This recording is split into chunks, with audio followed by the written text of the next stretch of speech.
नाजरीन अस्सलाम वालेकुम आदाब। शहर भी न्यूज़ के इस प्लेटफॉर्म पर आपका मेज़बान शकील आज़ाद एक बार फिर हाजिर खिदमत है आज की बात के साथ। आज की बात का जो मौजू है वो है वादी कश्मीर में बर्फबारी। बिल्कुल कल शाम से पहले तूफ़ानी हवाओं का सिलसिला चला और जिससे काफ़ी नुकसान हुआ। वादी में मकानों के छत उड़ गए, कई दीवार गिर गए, कहीं पे मजहबी जो इबादत गाहें हैं उनको भी नुकसान पहुंचा। तो खतरनाक सूरत हाल ने कल शाम को जन्म लिया और तकरीबन ये सिलसिला रात 1:30 बजे तक चला। फिर आहिस्ता आहिस्ता बारिशें शुरू हो गई और सुबह जब हम नींद से उठे तो बर्फ की चादर ने सारी वादी को अपनी लपेट में ले रखा था।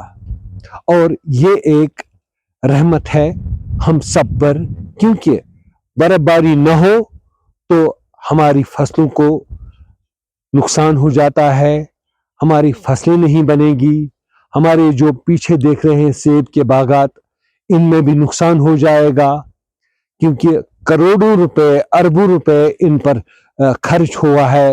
ये जो नया हाइडेंसिटी बागात लगाए हैं लोगों ने या रिवायती बागात हम देख रहे हैं, ये हमारे रीढ़ की हड्डी है।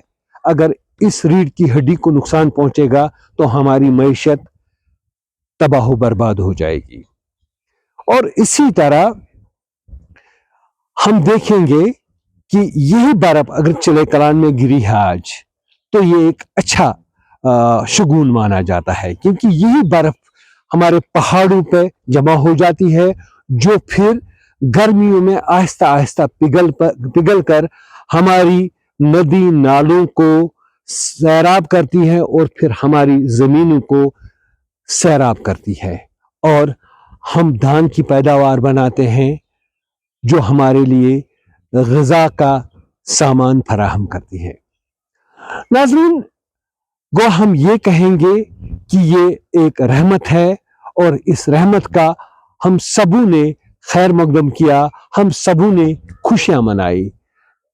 मैं यहाँ पे आपको अपडेट करता चलूं कि वादी के कई इलाकों में शुमाल जुनूब कहीं 2 फुट रिकॉर्ड की गई बर्फबारी, कहीं 3.5 फुट, कहीं 2.5 फुट, कहीं 2 फुट, कहीं 1 फीट।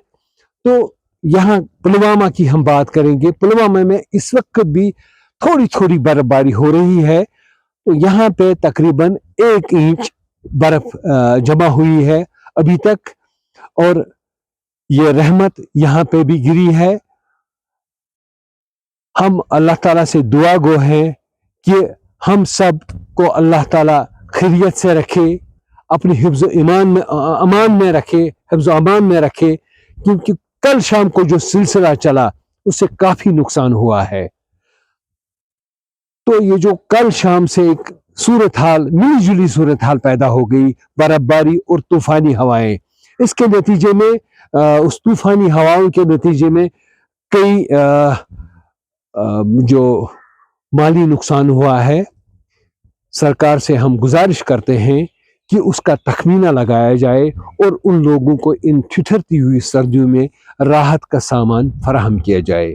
दूसरी बात यह है कि उन हवाओं के नतीजे में, उन तूफानी हवाओं के नतीजे में बिजली के पोल जो है, बिजली की तारें जो हैं वो उखड़ गए हैं, पोल बिजली की तारें गिर गई हैं, कई जगह ट्रांसफार्मरों को नुकसान पहुंचा है। तो उस सिलसिले में भी गुजारिश है कि बिजली को बहाल किया जाए, बिजली की सप्लाई को बहाल किया जाए, ताकि लोग राहत की सांस ले सकें। और यहाँ पे सड़कों पे बर्फ जमा हो गई थी, कई जगहों पे तो गाड़ियां लग चुकी हैं, कई जगहों पे अभी गाड़ियां लगनी बाकी हैं। तो गुजारिश है कि उन सड़कों से भी बर्फ हटाई जाए ताकि आमद रफ्त का सिलसिला फिर से बहाल हो जाए, दफ्तरों में काम शुरू हो जाए, बाकी काम जो बिजनेसमैन है वो भी अपने कामों पर कल से निकले। तो हमें इस वक्त इजाज़त दीजिए, फिर मुलाकात होगी। खुदा हाफिज, आदाब, अस्सलाम वालेकुम।